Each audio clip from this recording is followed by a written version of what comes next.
Welcome back to the 50th online episode of Peacetime, hosted every Sunday morning by Peace Point with myself, Phra Nicholas Thanissaro, live streaming from our meditation center in London.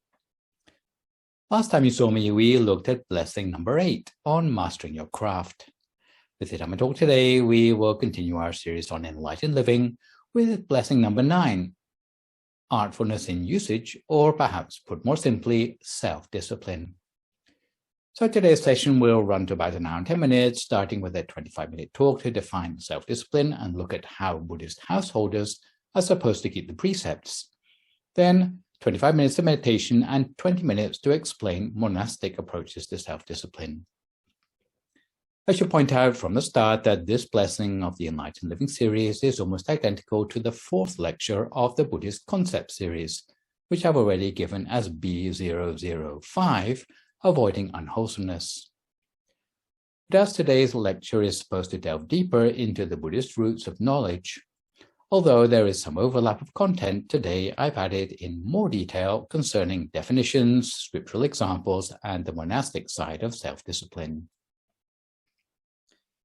So to revise the last few sessions, the 7th blessing concerning artfulness in knowledge, with the message that we should be curious to seek any new knowledge, either in spiritual or worldly ways, as long as it doesn't have any negative implications for the human dignity of ourselves, others, or society in general. Once you can avail yourself of such knowledge, then it is a blessing in itself. Building on that, the 8th blessing last time concerned artfulness in the application of knowledge or mastering one's craft. The message there was that we should be enthusiastic to apply any new skills in spiritual or worldly ways, as long as they don't have any negative implications for the human dignity of ourselves, others, or society in general. Once you can avail yourself of such skills, then it is also a blessing in itself. But since at this stage we are already equipped with the knowledge and its application, the additional skill we need to master is the awareness of the ethical implications of our actions towards the human dignity of ourselves, others, or society in general. The purpose of blessing number 9 is to give us the guidelines we need to allow us to judge our own behavior in word and deed, so that the way we use our intellectual resources and craftsmanship brings no detriment to society around us or to our spiritual furtherment. Without self-discipline, even a person of knowledge and experience can come to an unfortunate end if they lack self-discipline. Mastery of self-discipline prevents us feeling tempted to apply our knowledge in an unscrupulous way, to save our knowledge and skills from becoming like a sword without a scabbard or a firearm without a safety. In our consideration of the value of artfulness in usage towards human dignity, we must always consider 3 levels of description: our own personal human dignity, the human dignity of others, and the dignity of the whole economic system in society. Having self-discipline has benefits on all 3 levels. Firstly, on the personal level, having self-discipline protects our health from self-induced illness, reducing possible obstacles in our spiritual vocation, especially those arising from unintentional blunders with the defilements of action or kamma-kilesa, and allowing us to develop our level of virtue from mere discipline or vinaya to self-discipline or sila, which is the foundation for the subsequent development of meditation or samadhi and wisdom or panya. It's said that having self-discipline is one of the major differences between humans and savages. Therefore, by preserving our level of discipline, we protect ourselves from decline into savagery. Secondly, on the interpersonal level, having self-discipline stops people taking advantage of each other. Lastly, on the social level, having self-discipline promotes compliance with the law and general harmony for society.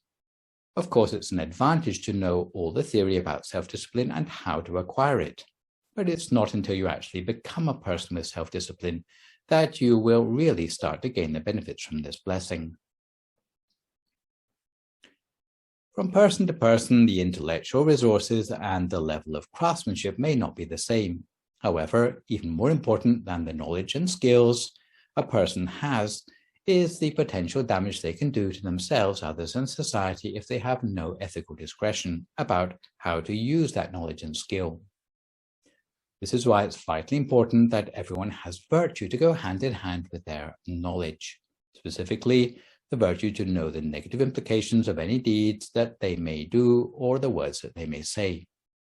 In society in general, we tend to think that if what we do or say is not illegal, then it's acceptable to our human dignity. However, the law is really only a very rough and ready guideline for what should or should not be done in society. To give a dramatic example, a person can get away with murder if they have no witnesses and leave no forensic evidence. Furthermore, if the law from country to country differs, does this also mean that the ethics can also be localized?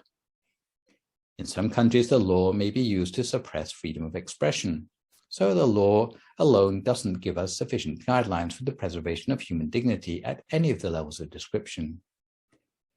This is why more detailed guidelines were provided by the Buddha in the form of a checklist of 4 criteria for ethical behavior. The first and most important criterion for something being ethical is whether it compromises the 5 precepts, which you could refer to as a minimum baseline for humane behavior. In other words, does the action or speech contradict the 5 precepts? And we will come back to these in just a moment. This form of discipline is spiritual discipline concerning our quality of mind and the quality of mind of those who share society with us. We find that these 5 precepts are at the heart of codes of discipline of many different religions, whether it be the Christian 10 Commandments, the night journey verses of the Quran, or the 5 yamas of the Hindu conduct. The second criteria, not prohibitions, but a set of positive observances, is that any ethical behavior should conform with the 5 virtues or pancha Dhamma, which comprise compassion, right livelihood, contentment with one's lawfully wedded, truthfulness, and awareness. This form of discipline is spiritual duties concerning the quality of mind of ourselves and those around us in society. The third criteria on peril of becoming an outlaw is that our behaviors should not conflict with local law. This form of discipline is worldly or material discipline, and it concerns our quality of life and the quality of life of those who share society with us. And lastly, some customs on a local level serve to bring people together. Our chosen speech and actions would ideally align with local customs in order to fit in with our neighbors. Again, this form of discipline is worldly or material and concerns social harmony and solidarity. If a proposed behavior, such as smoking cannabis, breaks the 5 precepts, even if it doesn't break the local law, it should be avoided. In the same way, even if something is not required by law, but is a local custom, for example, providing candies to children who come trick-or-treating on Halloween, perhaps this is a good reason to comply, at least for harmony on the local level. The proviso is, of course, that the custom should not compromise the 5 precepts. The root of the Pali word for artfulness in usage or discipline is vinaya, which comes from 2 stems, vi and nai, where nai means something that leads you and vi means any of 3 things. It can mean good or illuminated or different. The 2 particles together give us the literal definition of the word vinaya as leading you to good or leading you to enlightenment or leading you to something different. Leading one to goodness means that it takes you away from unwholesomeness. Leading one to enlightenment means that it allows us to see a person as they really are. Leading one to be different means that it raises one above savagery. In practice, the word vinaya is usually taken to mean rules or regulations to restrain ourselves in word and deed, to avoid causing suffering to ourselves or others. It may seem curious that vinaya doesn't restrain the mind directly, but indirectly it purifies the mind because it selects preferentially for wholesome actions in word and deed that originate in the mind. When we can avoid causing suffering to ourselves or others, we set ourselves on the path to goodness, enlightenment, and difference from base conduct in society. Vinaya will be the virtue that tells us what is appropriate or inappropriate to do or say, look at or eat. When people think of precepts, they often mistakenly think that precepts are nothing more than prohibitions. In fact, the meaning of the Pali word for precepts, in the original language at least, in other words, the word sila literally means the norm or cooling. Precepts mean the level of virtue that is normal for human beings to have. It's a norm that distinguishes men from savages or from nature red in tooth and claw. It is for this reason that we differentiate Vinaya from Sila by calling the latter self-discipline. As we shall see, self-discipline is the result of training yourself in discipline. It's a state of mind rather than a set of rules to follow. Discipline is a means by which we restrain the manifesting of unwholesome deeds and speech. When we are newcomers to discipline, the mind is usually still rather reluctant. Many protesting thoughts will go through our mind in response to the inconvenience of behaving in a disciplined way. Such thoughts do not constitute a breach of discipline because they are not manifest. However, conforming with those rules, even reluctantly, will protect a person from slipping into any of the 4 defilements of action or gammakilesa, and in turn, this minimal discipline will gradually channel the mind into development of self-discipline. Self-discipline would mean that the person's thought will align with the wholesomeness of their actions and speech.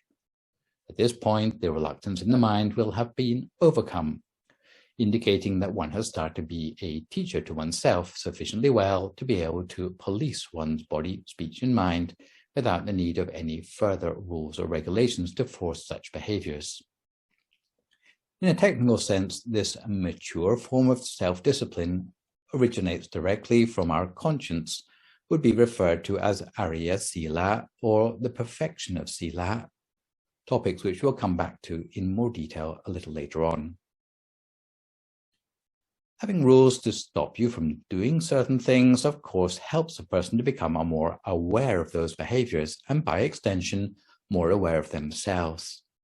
They function according to what the 19th century Danish philosopher Søren Kierkegaard referred to as the principle of limitation, which means that the more a person limits themselves, the more resourceful they become. Obviously, the more rules you follow, even if they were arbitrary, the more aware you would become. However, Buddhist precepts are not arbitrary. They have a rationale behind their content. At the most basic level, for householders at least, the precepts are designed to prevent people exploiting the weaknesses of others or to streamline the mind for meditation retreats. On a monastic level, the precepts are designed to protect the reputation of the monastic community. Accordingly, there are different sets of codes of conduct which can be used for training in discipline. Some are suitable for lay people, others are suitable for monks, but at root, all the sets of precepts help to protect the human dignity of ourselves, others, and society. But it's true that the more intensive the level of practice, the more rules of training we tend to keep. But before we look at the precepts themselves, let's backtrack slightly to look at the rationale behind the precepts, which means the ideal we are aiming for when keeping the precepts, so that when we look at the precepts themselves, we can see how they pragmatize or operationalize particular forms of abstinence to bring those ideals closer within reach. If a Buddhist wants to avoid picking up negative karma, ideally they should aim to abstain completely from accumulating any more unwholesomeness, such as in verse 124 of the Dhammapada, the Buddha says, "Never does evil befall one who does not do it." This is why, before going into the practicality of avoiding unwholesome ethical choices, it's useful to understand the ideal of a mind free from unwholesomeness. The tenfold path of wholesomeness, or Kusala Gammapata, outlines a set of 10 ideals to be aimed for. The last 3 items on the list are actually qualities of mind. These 10 ideals comprise absolute avoidance of killing, stealing, adultery, telling lies, engaging in malicious gossip, speaking harshly, chattering idly, intending to take the possessions of others, vengeful intentions, and wrong view. Since such ideals are hard to achieve, especially when most of us do not even know our own minds well enough to keep up with our defilements in the mind of greed, vengeance, or false views. Others have the intention to say things without upsetting anyone, but when they come to speak, the wrong words slip out. Others are barely able to resist the temptations threatening to destroy their marriage. Thus, a more pragmatic strategy is needed to put these ideals into practice, especially to train our intentions to become more wholesome. 3 strategies for avoidance of unwholesomeness, or as they are known in Pali, Bhuridatta, are generally described in Buddhism. Firstly, avoidance on the spur of the moment, or sampattavirati. It relies on the person having a clear and accurate sense of conscience, which at this point in the blessings is probably not fully developed. So it leaves the person vulnerable to making ethical miscalculations. The second is avoidance of unwholesomeness based on taking the precepts, or samatthana virati. It is a form of discipline whereby one refrains from unwholesome actions or speech for fear of breaking precepts previously requested from a monk. This is a strategy for avoidance we will be mostly interested in today. Lastly, there exists a way of avoiding unwholesomeness through transcending, or samucceta virati, which is a form of self-discipline whereby a person whose mind has become very pure as a result of a meditational attainment is no longer tempted to do anything unwholesome. This is absolute avoidance of evil on the type achieved by those who have attained the stage of Buddhist sainthood. Since at this stage in the blessings we are too cautious to rely on spur-of-the-moment ethical decisions, and we're not yet enlightened enough to rely on transcendence, for blessing number 9, we are mostly interested in pragmatizing our self-discipline by adopting a set of precepts at the level appropriate to our ability and status. So let's start by looking at the most basic set of precepts advocated for every Buddhist, which is called the 5 precepts, or Pancasila. The 5 precepts are much older than Buddhism, but were adopted by Buddhism along with many other religions as the core practice for moral conduct. Elements of the same prohibitions, as I mentioned earlier, are to be found in the ethical rules of other religions too. It's because, irrespective of belief system, the 5 precepts protect it against a person taking advantage of the weaknesses of themselves or others, since there's nothing that leaves a person more vulnerable than robbing them of their life, their possessions, their spouse, or their trust. There's nothing that disables a person more than the loss of their capacity to understand or retain information long enough to ethically weigh up a decision. These 5 weaknesses in human relationships are protected by the 5 precepts. 5 precepts address universal aspects of morality. 5 precepts themselves consist of 5 rules of training to refrain from killing living beings, from stealing, from committing adultery, from telling lies, and from knowingly drinking alcohol or consuming intoxicants that lead to heedlessness. By keeping the 5 precepts, people indirectly ensure the harmony of society and also prevent many of the roots of suffering. The precepts bring a sense of ease to the mind and body because there is no sense of guilt and regret left in the mind, not to speak of its stressful physical byproducts. Just for disambiguation purposes, I should point out that the 5 precepts share the same Pali word, Pancasila, as the 5 principles upon which Sukarno founded the Indonesian constitution, but Indonesian law is actually founded on 5 completely different principles. 5 precepts are designed to be kept by Buddhist householders on a daily basis as a way to succeed in planned avoidance of unwholesomeness.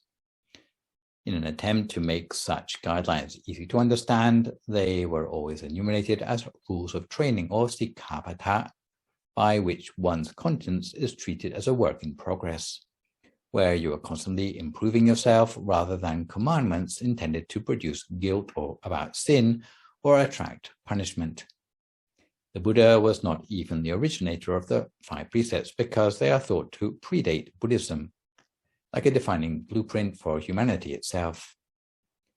By avoiding unwholesomeness of exploiting weaknesses in themselves or others, those who practice the 5 precepts are able to evade the associated suffering and pain that will come back as a result of the karmic boomerang.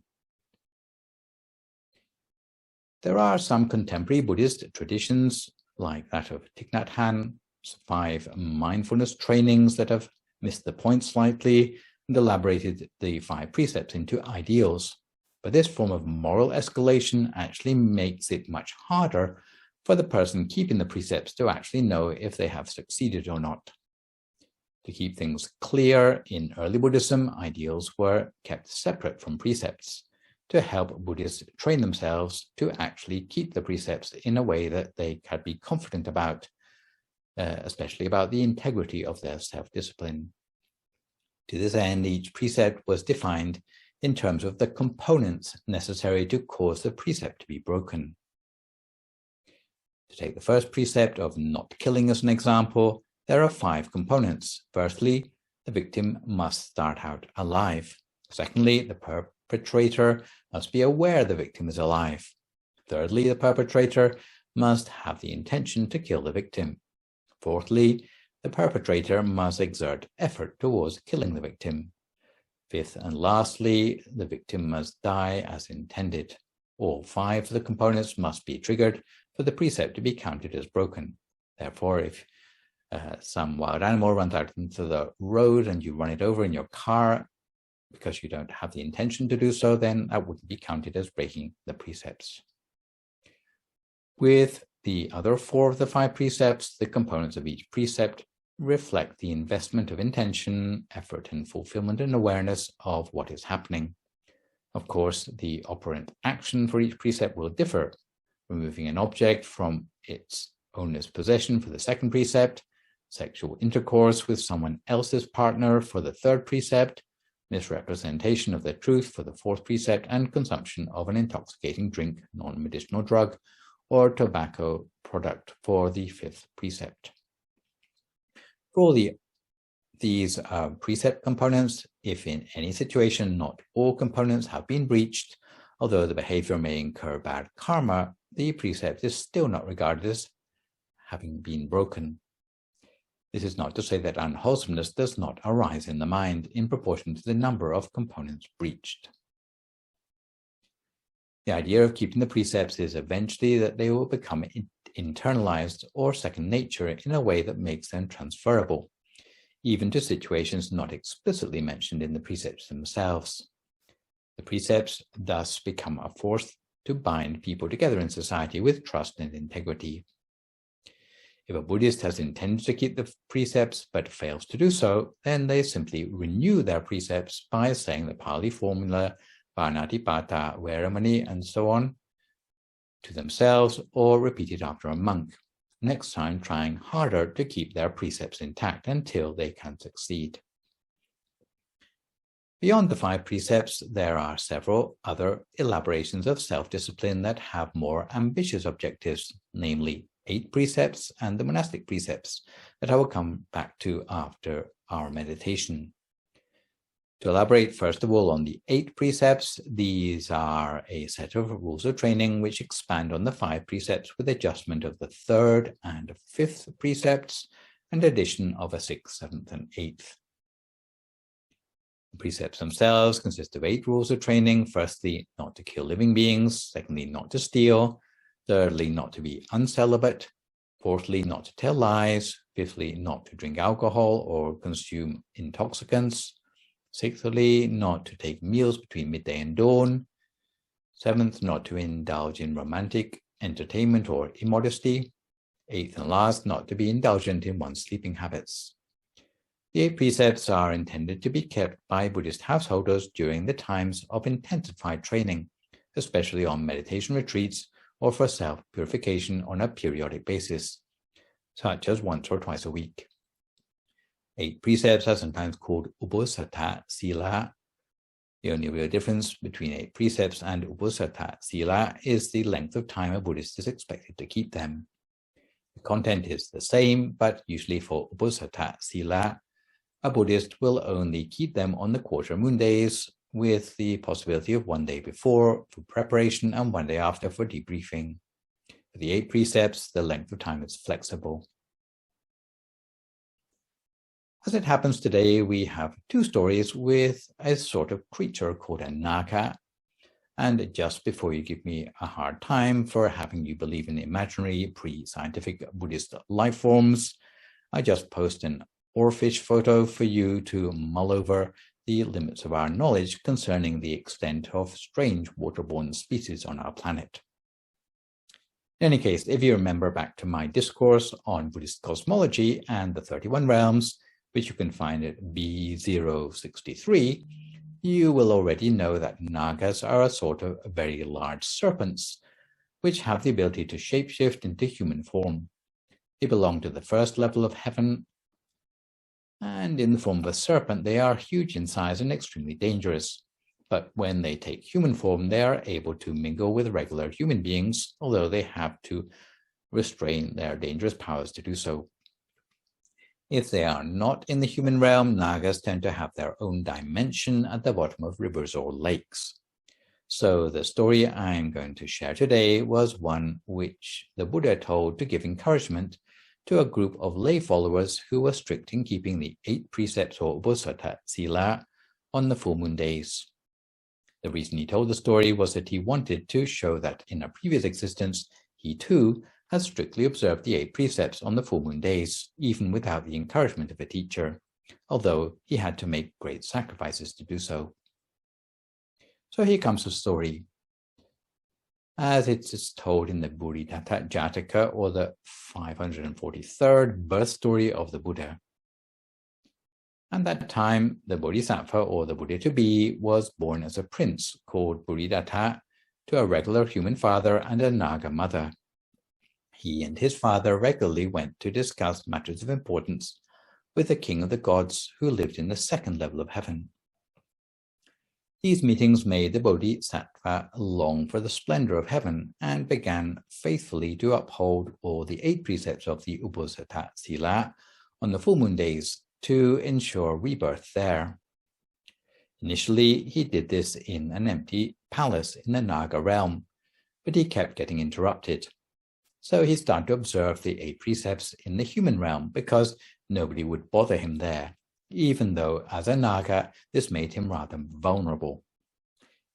He wound his body around a termite mound throughout the night, and in the morning 10 beautiful maidens would come to bedeck him with perfumes and flowers and accompany him back to the Naga realm while playing music. One day, as he was keeping Uposathasila in this way, he was captured without a fight by a cruel and greedy snake charmer. Because although Bhuridatta knew he was in danger, he didn't want to obstruct his road to heaven and refused to use his Naga powers to defend himself or flee to safety. The snake charmer was thrilled to capture a Naga and put him under a serpent spell, seized Bhuridatta by the tail, drugged him, stretched him out to full length on the ground and crushed all his bones into pieces to rob him of his powers. Although Bhuridatta suffered great pain, he still allowed himself to feel no anger. The snake charmer stuffed Bhuridatta into a basket and headed to a village to do a show. When a crowd gathered round, he ordered Bhuridatta to dance, change his shape, size and color, make himself invisible, and breathe flame and smoke. Hoping he would eventually be released if the snake charmer made a lot of money, Bhuridatta did everything he was asked. And the crowd went wild, giving gold, garments, and treasure to the value of 100,000 gahapanas to the snake charmer. The snake charmer had originally planned to set the Naga free when he had earned 1,000 gahapanas, but after the performance he got greedy and he knew he could make an even bigger fortune in the city. So he did shows in every town he passed through until he reached Benares, where he was asked to perform in front of the king. On the day Bhuridatta was seized, his mother dreamt a man had cut off her arm and carried it away with blood streaming. She knew the dream foretold misfortune in her family, and when Bhuridatta was late to return, she was sure something evil had befallen him. She grew increasingly despondent, and later, when her other 3 sons and Bhuridatta's family came to visit, they promised her that they would go out and rescue him. Later, to cut a long story and a very complicated story short, he was eventually freed by his family.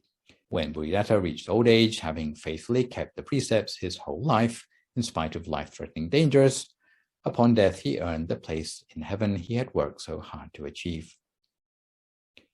So now that we know the importance of precepts for lay practitioners, before we go any further, let's take the opportunity to cultivate that inner wisdom by settling ourselves for 25 minutes of meditation, which today is entitled The Purpose of Meditation.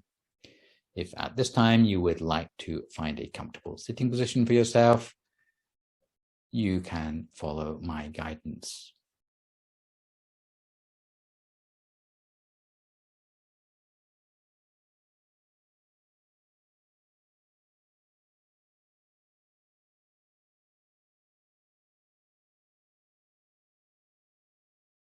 So to start off with, we allow our eyes to close very gently for meditation.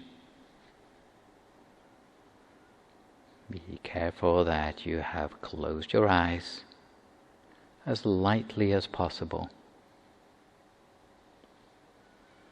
with your upper and lower eyelashes touching only very gently together. If you can get closing your eyes right, then the rest of the meditation will be easy. If you close your eyes gently, the muscles of your face will become soft,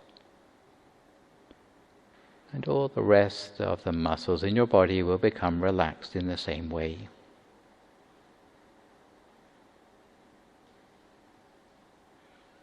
All the way down through your shoulders, arms, hands and fingers. You can continue by relaxing all the muscles in your trunk, both legs, down to your feet and your toes.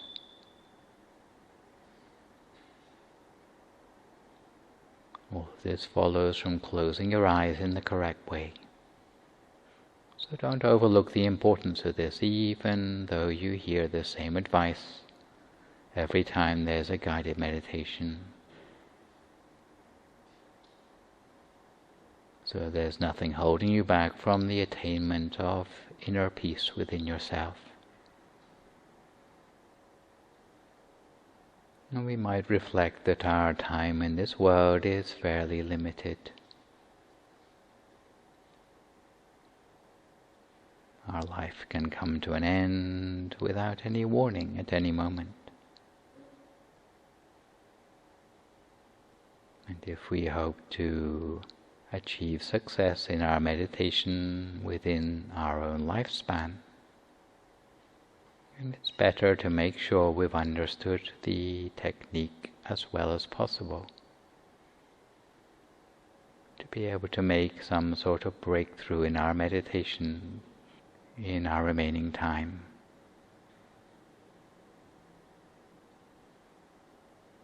So that our meditation can be a refuge and leave us reassured, confident and relaxed.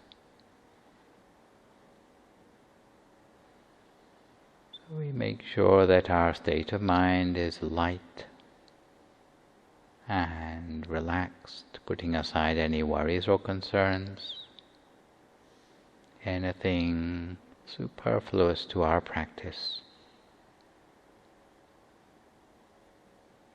thoughts from the past or any plans for the future, remaining as far as possible in the present moment, with our mind on the task in hand.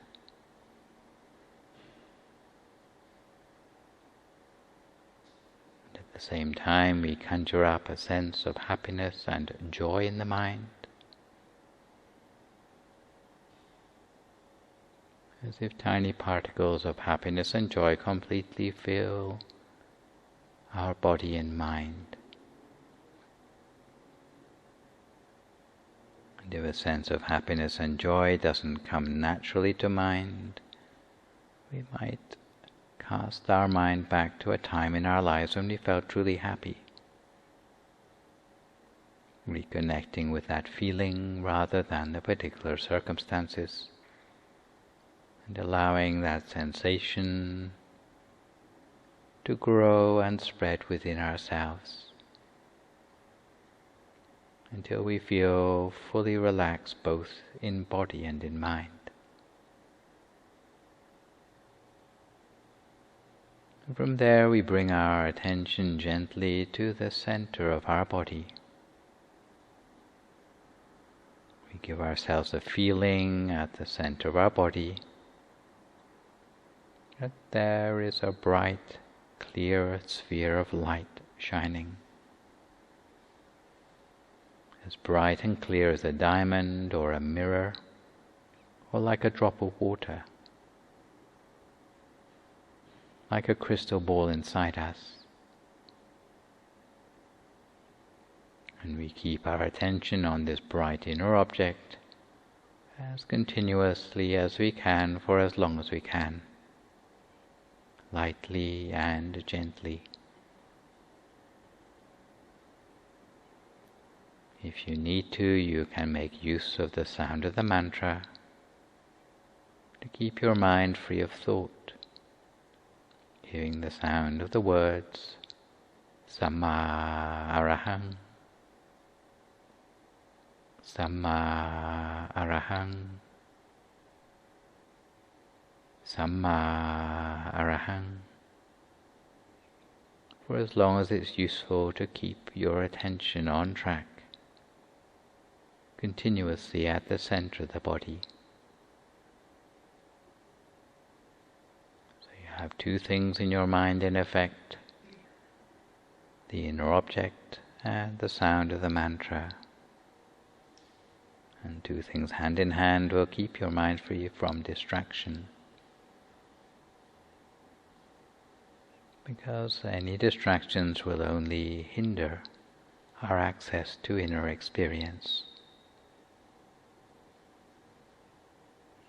Any obstacles will weigh us down in body and mind, causing our mind to feel blocked or unwieldy, narrow, claustrophobic, or unable to enlarge.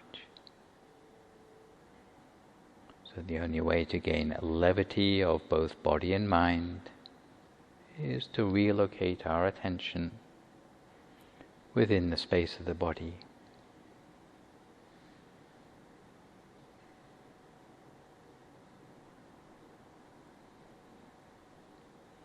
And if you notice the teachings of the Buddha, where he advocated letting go of our attachments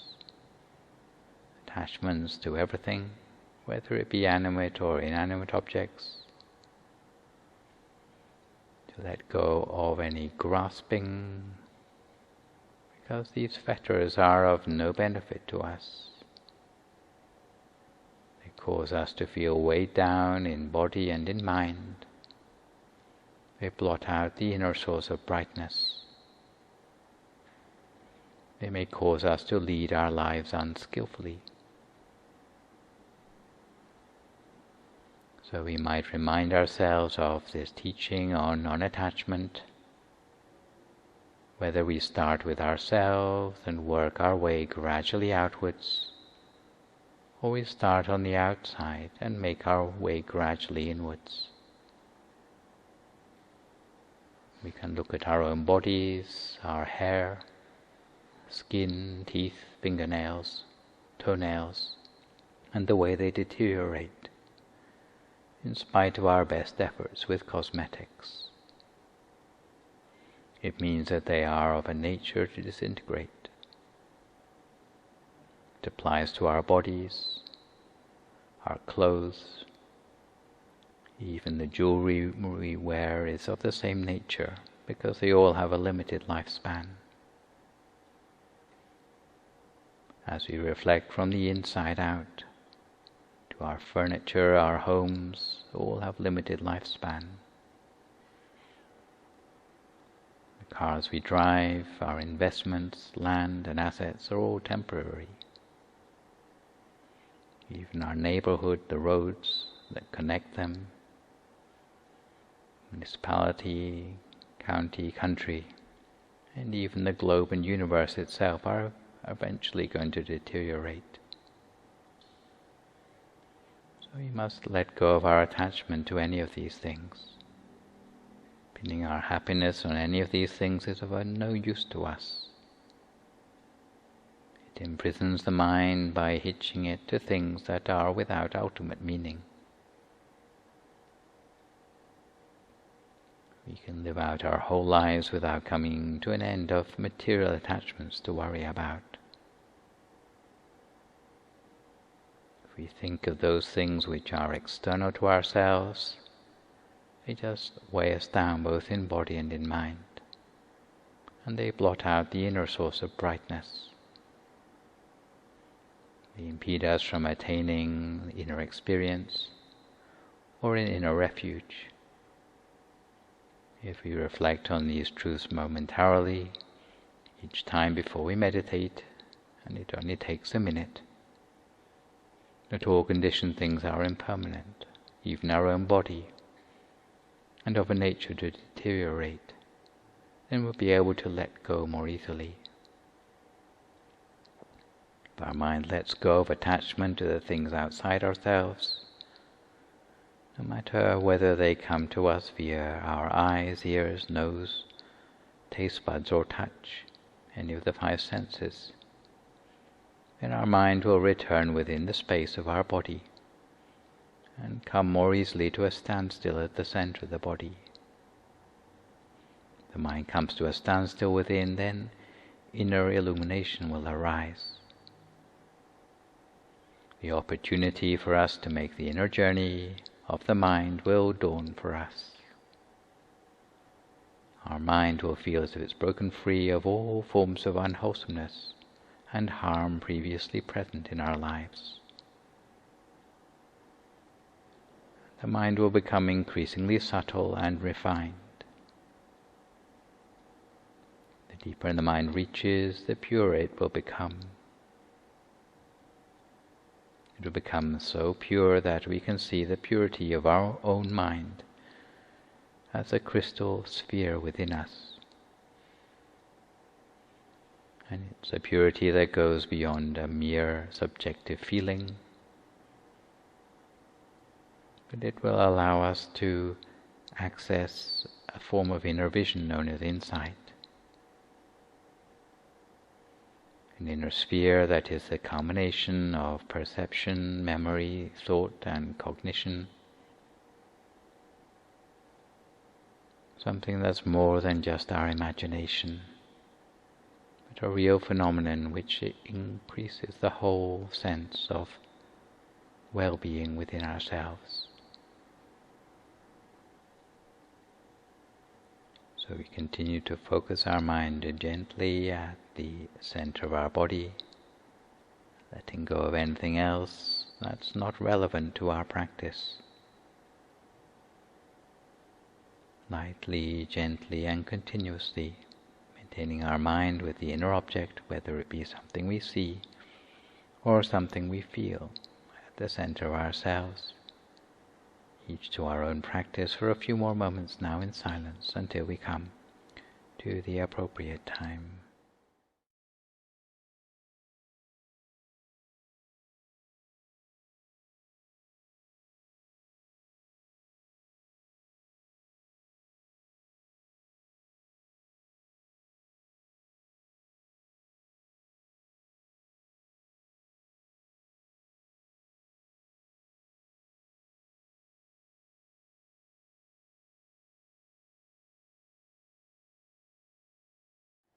Continue to keep our mind on track at the center of the body the whole of the time. Lightly, gently, continuously. Always at the center of whatever we see or feel within ourselves. And sometimes we have to be careful, not only of attachments to things in the outside world, or even the physical aspects of our own body and mind. We have to be careful even of attachment to progress in the meditation itself. Sometimes when our mind is becoming very still, when we have nothing new to keep the mind's interest, there's a temptation to try to see something more. Often it's because of an attachment to the idea of getting results in our meditation or of getting new experiences. And we justify our enthusiasm by thinking that it must lead our meditation in the correct direction. But really, this sort of enthusiasm is only really appropriate to get us to sit for meditation in the first place. But while we are actually sitting for meditation, we really just need to let the mind be. We need to stop grasping after any possibility of results or progress that we anticipate. Everyone wants to make a breakthrough in their meditation, but sometimes we can go about it in the wrong way. Therefore we have to stop by just letting the mind be. Even if there's nothing new for us to see, we must observe without interfering. It doesn't mean we're getting no benefit from the meditation, because every time we meditate we collect up happiness little by little, and the mind will gradually be purified and clarified, and our ability to meditate will gradually accumulate, just like termites bringing grains of sand until they've built a huge termite mound, or like watering a tree at its roots. The tree grows a little each day. We're never able to tell just how many inches it's grown in a day, but after some time it starts to bear fruit. Meditation is similar. All we need to do is close our eyes, relax our body, bring our mind softly to a standstill inside, without worrying about the results the meditation will yield. You shouldn't be discontented with yourself, thinking that inside ought to be brighter than it seems to be. We should just observe without interfering until the mind reaches a point of equilibrium, whereby it can be attracted towards enlightenment. Later, when we become more adept in recognizing and guiding our states of mind, we can bring the mind to that equilibrium intentionally. But at this stage in our meditation, we've not yet reached that point. We need to adjust our approach. It doesn't mean we're never going to reach the point of mastery, but for now, we need to remain mindful of all the advice we've heard on approaching our meditation. Otherwise, when we get to the good bits in our meditation, all the advice goes out of the window and we can't stop ourselves applying the wrong sort of effort. If in doubt, we just reset our efforts, make a new start, pretend we are new to meditation like a child or using our beginner's mind. In the meantime, we don't deny or resist whatever inner experiences arise in the meditation, We should just be content with whatever arises, being friendly to whatever comes up, even if it's darkness or even if it's nothing new. And for as long as we enjoy our experience of meditation, our inner experiences will sort themselves out. It will be a majestic transformation inside that no money could buy. A transformation that is beyond compare. An experience that comes together with subtle joy and happiness, and which inspires us to extend compassion towards all living beings without exception. So we train the mind to rest at a standstill in brightness and clarity at the center of ourselves. Whatever there is to observe on the inside, be it darkness, light, images or otherwise, we observe without interfering, continuously, without entertaining any thoughts in the mind. As a meditator, it's not our job to analyze what we see or to run a mental commentary.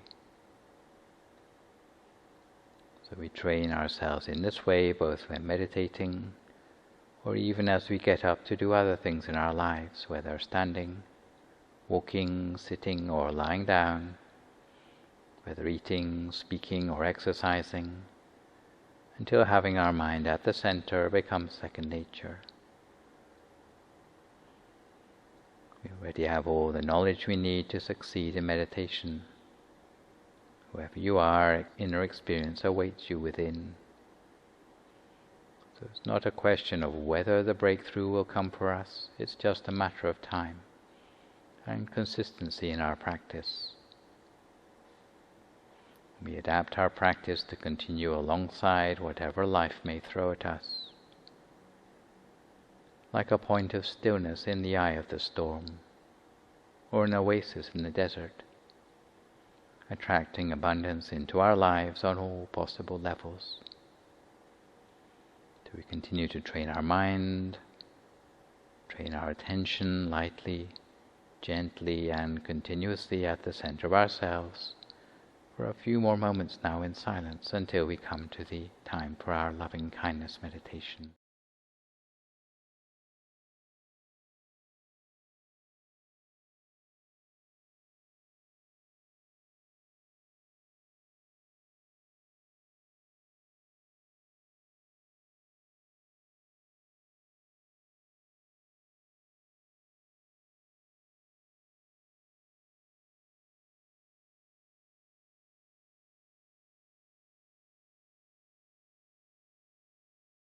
Continue to maintain our awareness at the center of the body the whole of the time. Or is it the center of whatever inner experience we've built up for ourselves as a result of the meditation so far? If there's a sort of a brightness inside, it may be like diamond brightness sparkling at the center of yourself. Then allow that brightness to expand outwards. If it's more of a feeling of well-being, and touching your awareness very gently at the center of that feeling, it will spread slowly outwards. For others, there may be some sort of imagery inside. If you place your mind gently at the center of the imagery, it will also become larger in size, expanding outwards. Expanding outwards by a process known as the spreading of loving kindness. And at this point we share our loving kindness with all sentient beings around us. We share by extending that loving kindness outwards from the center of ourselves, initially to the whole of our own body, wishing ourselves to be well and happy, free from suffering, with the full force of forgiveness for ourselves. We extend the loving kindness to all those around us, extend that loving kindness outwards, beyond the peripheries of our own body, into the environment around us, taking in all the sentient beings in our midst, the room in which we are sitting for meditation, further outwards to the whole building, neighborhood, as far outwards as we can extend our loving kindness. Because as meditators we are like the sentinels of peace for the world. If we are able to conjure up peace in the form of brightness or well-being within ourselves, even a single meditator can bring wholesomeness and peace to the whole of our planet. With many meditators, you can imagine just how much more bright and beautiful our world could become if everyone in the world was able to reconnect with that inner light. So we extend the brightness or the well-being or the inner peace outwards, the whole building, the whole neighborhood, almost like an aura or a halo. And we're extending around us, taking in all the living beings therein, extending that inner peace to all of them, outwards to the whole city, whole county, whole country, the whole of the continent,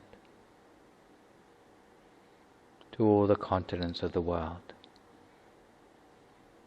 until our loving kindness extends across the whole of the face of this planet, with a sense of compassion and forgiveness for all, no matter who or what they may be, until the extent of our loving kindness feels infinite.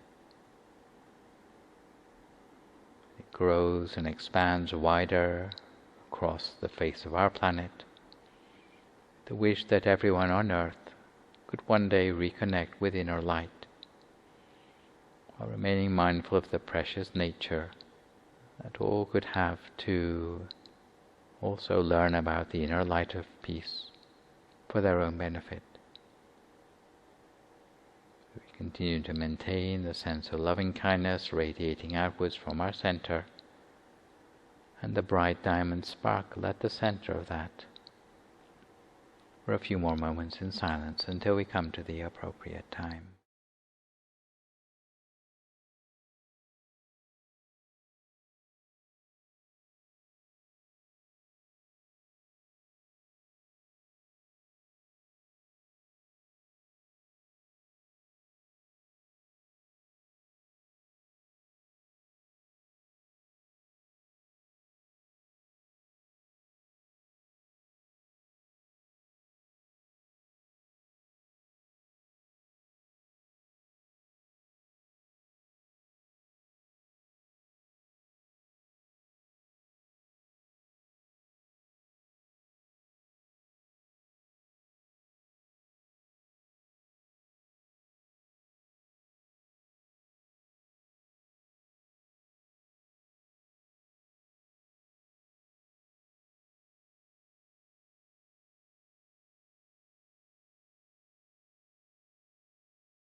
Sappa Buddhanupavena, Sappa Dhammanupavena, Sappa Sankhanupavena, Sattha Soti, Bhavantu Te.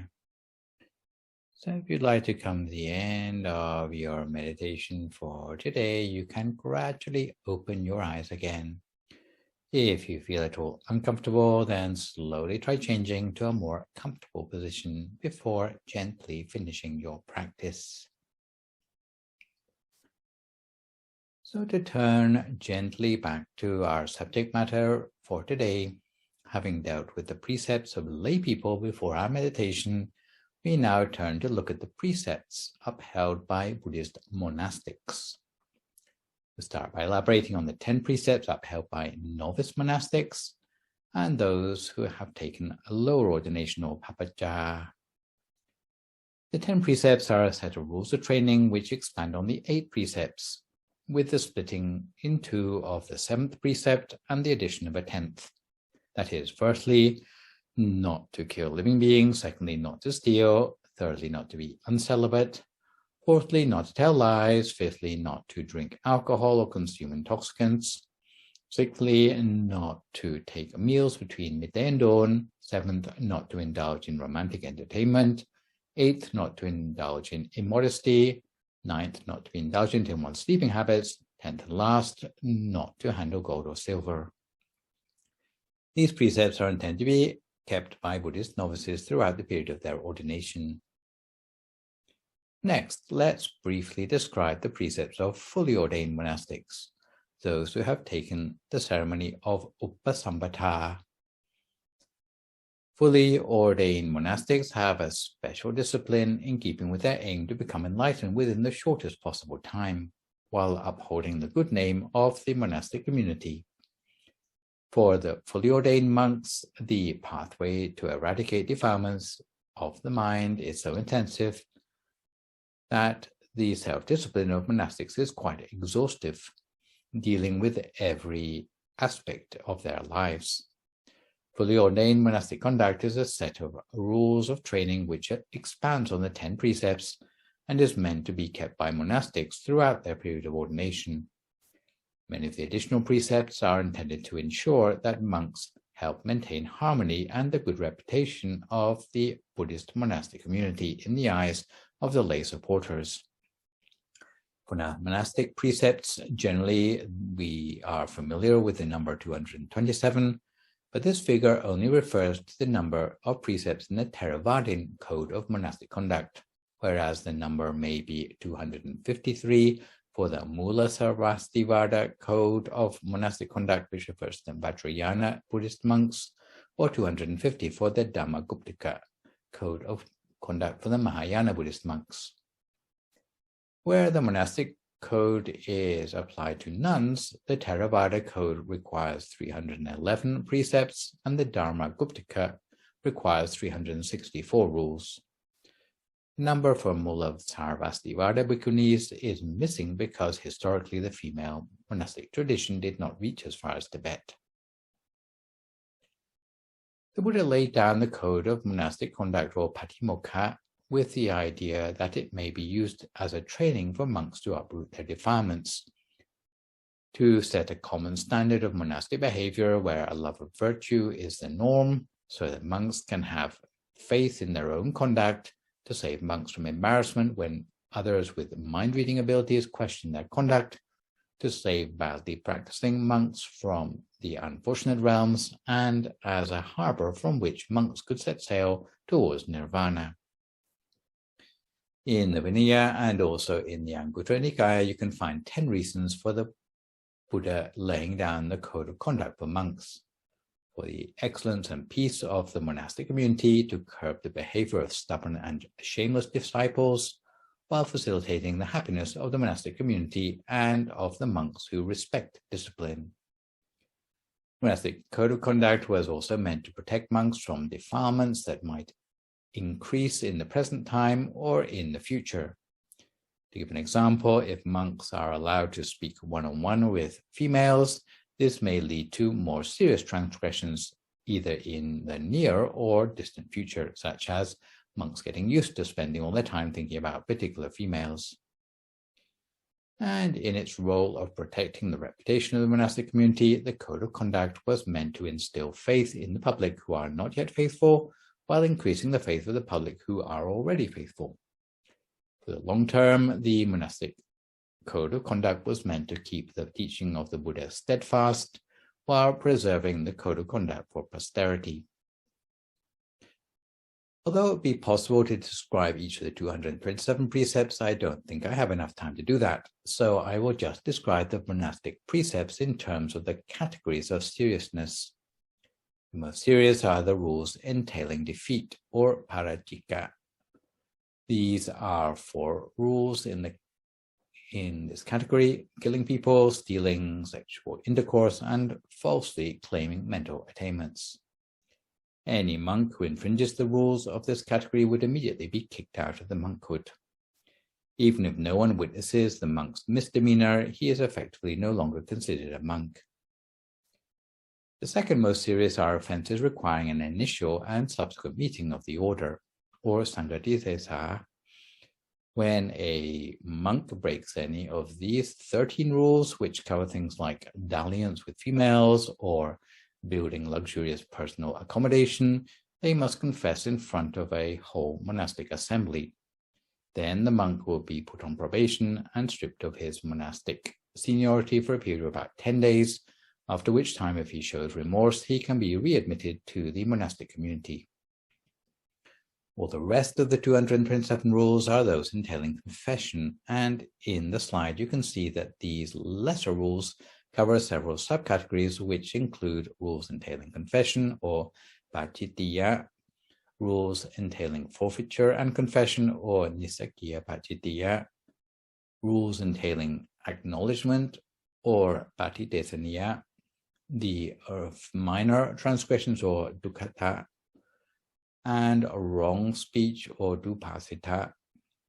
By confessing to another monk, the offending monk can be returned to purity again. In fact, confession doesn't wash away the unwholesomeness caused by the infringement of the discipline, but it helps to give the monk the motivation not to infringe the same rule of conduct again. Confession is considered like the healing of an open wound, where the karmic scar still remains. Best of all is never to break the rules of the monastic conduct in the first place. It's important to remember that self-discipline for monks means more than just following a long set of rules. In fact, there are 4 important components of monastic practice, of which following rules is only one. The second component of self-discipline for monks is training in restraint of the senses, or indriya samvara, which means specifically the restraint of the eyes, ears, nose, tongue, skin, contact, and mind. Monks should not look at inappropriate things. For example, if a monk sees a couple fondling each other at the side of the road, he shouldn't stay and watch, but should quickly go somewhere else. Monks should not listen to inappropriate things. For example, there's no need to go listening to the gossip that doesn't concern that monk. Monks should not smell things that are inappropriate, like perhaps cigarette smoke, or taste things that are inappropriate, like liqueur chocolates that taste of brandy. Monks should not touch or have skin contact with things which are inappropriate, whether it be beauty creams for a smooth skin or touching decadent things. Monks should not use their mind to think inappropriate thoughts. In other words, monks should not find pleasure or displeasure from the use of the senses. The third training in self-discipline for monks is practicing purity of livelihood, or achiva parisuddhi. Although monks have dropped out from the rat race, they still have to make their living somehow, even if it's not by cultivating fields or being paid as an employee. The pure way to make a living for monks is to go on alms round. All monks know this, but some think that alms round is inconvenient because the supply of food is unpredictable. They therefore try to get a more reliable income by setting themselves up as a fortune teller or as a purveyor of lucky lottery numbers. But this would not be considered a pure livelihood for monks.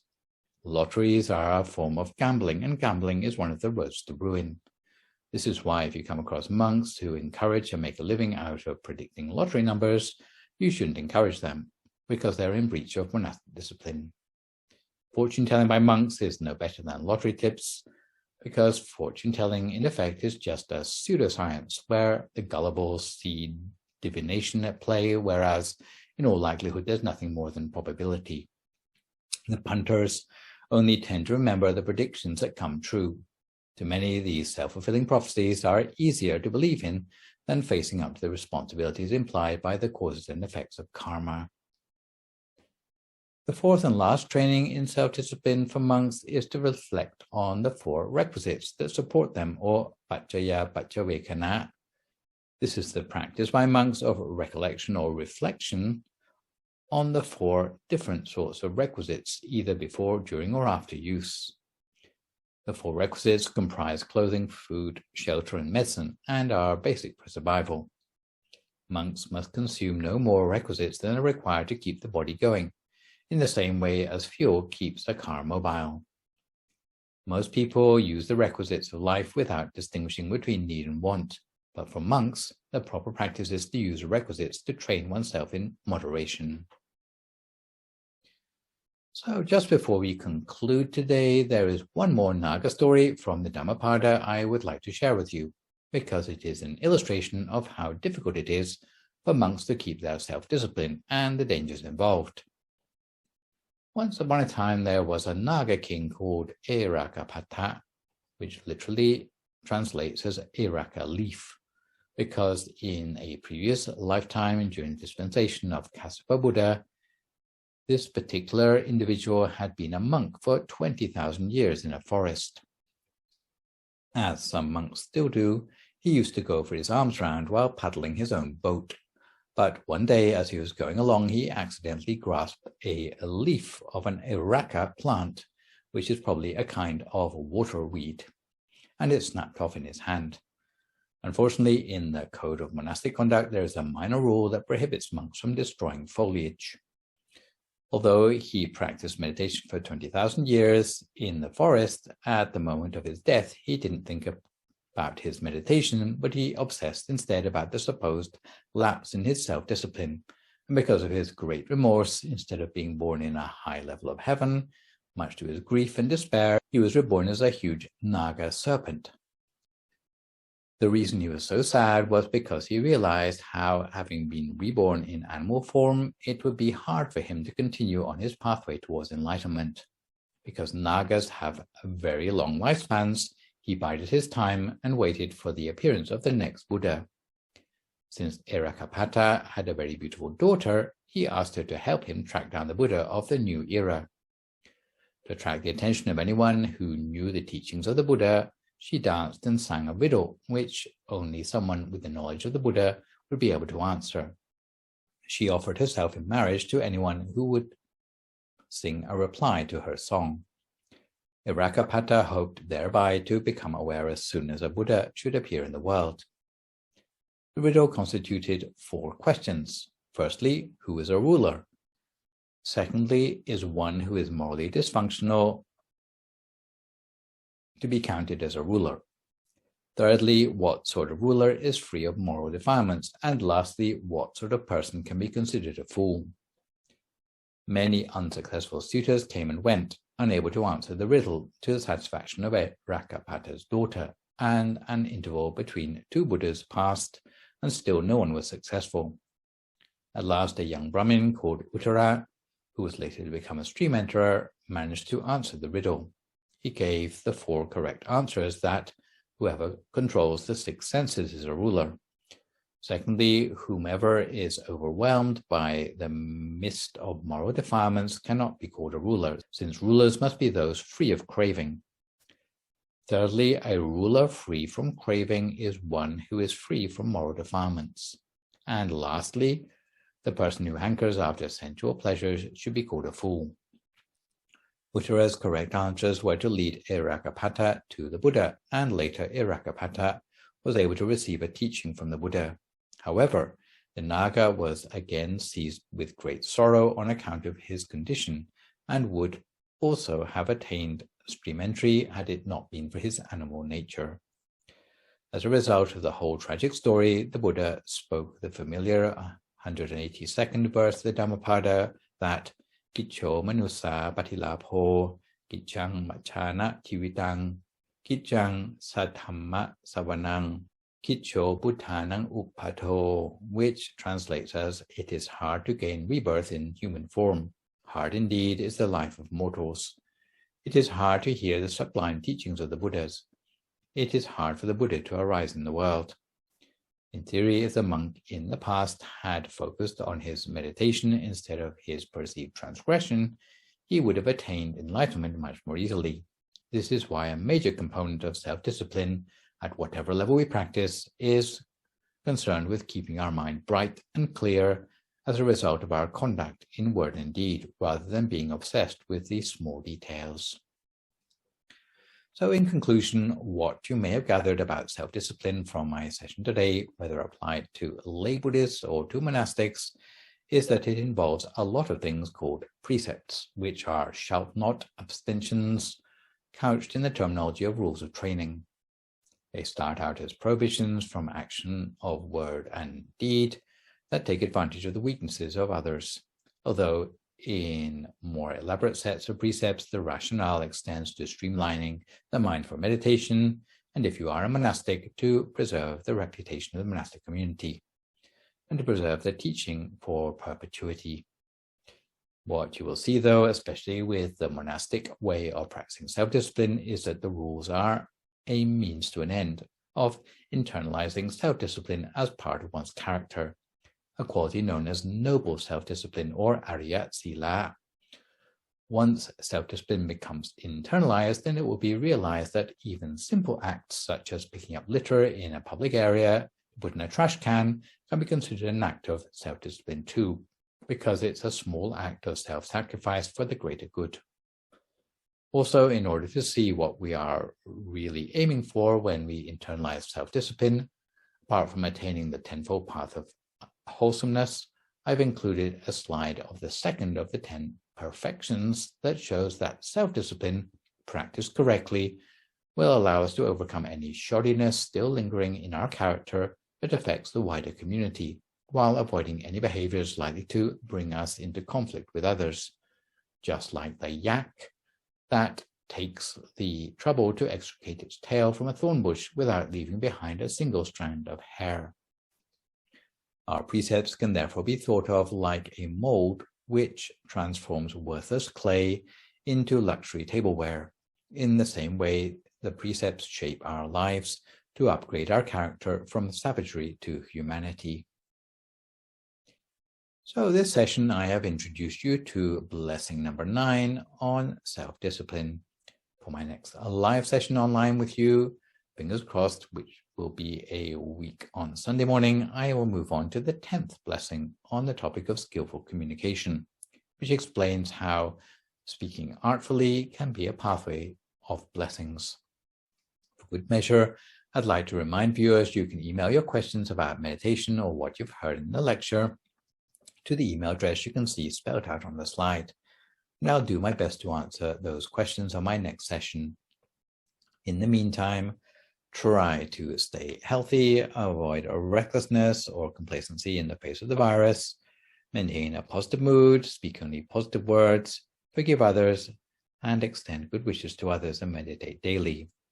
Hopefully, as a result of today's session, for those of you who are already able to apply your knowledge with mastery, you will be a little bit savvier about how to apply your skills in a way that uplifts your ethicality in life. So for today, this is me, Phra Nicholas Thanissaro, signing off for today. So long, folks, and stay safe.